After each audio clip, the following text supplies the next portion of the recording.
Yeah, our egg-eating dog, once they start sucking eggs, they don't ever stop.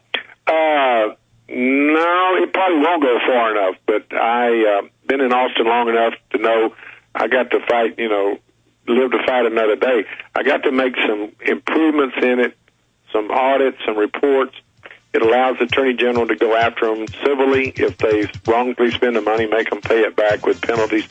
So I got to do the best I can, and then we'll monitor it and go forward. But it has been embarrassing and outrageous the way part of the nation looks at us, but I'm not worried about how the nation looks at us. I'm worried about how it impacts Texans. I understand. Senator John Whitmire, do 5 more minutes with us. I want a few more questions about solutions on the other side and how we get this bill passed. Stay with us. The New World Order beast is genetically modifying your food, mixing vegetables with animals, and now experimenting with viruses. Without a long-term food solution, you will have just 2 options: starve, or surrender. All canned food supplies will eventually run out. What then? Grow your own healthy food and feed your family forever. SurvivalistSeeds.com is now the nation's largest bulk heirloom seed company. And it's owned by a real patriot, Big John Lipscomb. You can now have an infinite amount of healthy vegetables like a watermelon, a bundle of carrots, or tomatoes for a little more than a penny each. SurvivalistSeeds.com. And now you can go into business with Big John at SurvivalistSeeds.com by becoming an affiliate. See his link at SurvivalistSeeds.com. Senator John Whitmire from Houston, right here in Texas, has courageously been fighting what he calls highway robbery by the police. All the time you read about sheriffs, police chiefs in South Texas caught dealing drugs. I see that every few weeks in the news. Meanwhile, you've got them running around in East Texas, and Central Texas, and West Texas robbing people. Any other hot spots? And as you said, this is going on nationwide. CNN even admits that. But any other hot spots people should look out for? Well, honestly, I think every community ought to ask their police chief, their sheriff, their district attorneys, all these people who have this tremendous power of acquiring funds, how do you go about it? I mean, first of all, someone should be charged with a crime, and a court should declare the funds forfeited. It should not be done just by some paperwork on the side of the road. So that would be the first inquiry.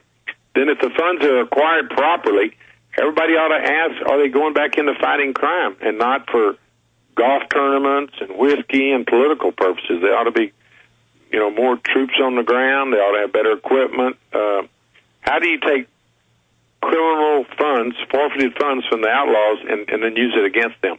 So I think every community, every citizen ought to ask their local jurisdiction, how do you use forfeited funds? I mean, they can be used for a wide variety of crime-fighting techniques, equipment, officers.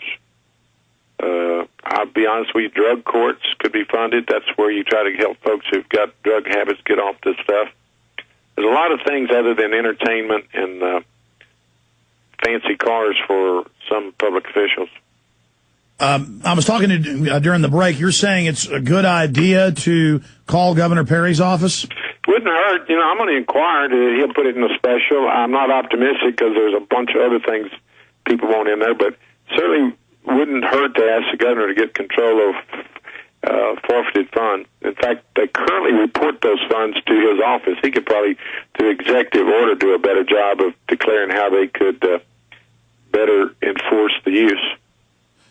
Senator Whitmire, Barack Obama has talked about decriminalizing, not legalizing, but decriminalizing marijuana. A lot of studies in Europe and other places show, and Mexico's looking at this because their whole society's collapsing from the drug wars. What about, 80 years ago, you could buy heroin and cocaine at every corner store, and less people used it. What about not legalizing it, but decriminalizing it so that there's not giant profits associated? And then most experts believe that would really dissipate a lot of the violence. Well, it's an interesting discussion. Probably don't have enough time today, but I've never really entertained that idea because I don't think it's going to happen anytime soon. But I did read with interest what Mexico's proposing this morning. I'm not ready to decriminalize drugs, but certainly being smart about fighting them and dealing with people who have the habits sure contribute. But what about going after banks that launder the money? Everybody. That'd be a hell of a good group to go get some of their felony forfeiture funds. Okay, well, we appreciate you joining us. Do you happen to have in front of you the bill number? No, I don't have the bill number. I really honestly don't. No, I know they're always changing it too. Yeah. Well, we actually put it on another one because of the mess toward the end in the House. It ended up on about 3 different bills, and I don't know the numbers in front of me. No, I know. For those that don't know around the country, it'll be a new number as we start over. Sure, because Texas, for those that don't know, only has a session every 2 years, so it's a wild event with bills changing and things going wild. What about Texas being in session every year? Do you support that? No, I go back and forth, and I've been there a long time. I will suggest it's getting more and more difficult to do a good job in 140 days every 2 years.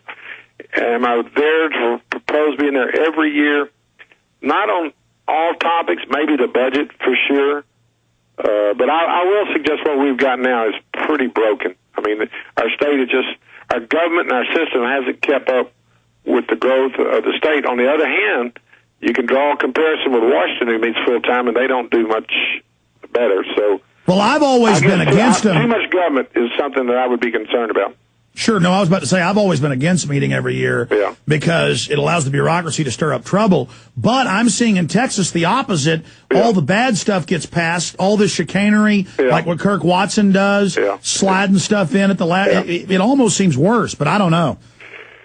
It's hard. The problem is if we're not down there more regular, the bureaucrats, the department and agency heads run things pretty independently of any of us while we're gone. So it's 6 one way, half a dozen the other. I could argue either way. Yeah. Okay. Well, Senator, thank you so much for joining us on the show today. All right. Stay in touch. Bye. You bet. Good luck with your bill. And that is Senator John Whitmire joining us from Houston, District 15. And I tried to slip in the drug decriminalization and notice the big conservative guys now having to at least say he'd think about it. Because everybody knows this drug war is a fraud. And we know who's making the money, the big banks. And that's why they want to keep it illegal, because that boosts the price. We'll be back with a lot of key news and information. Stay with us.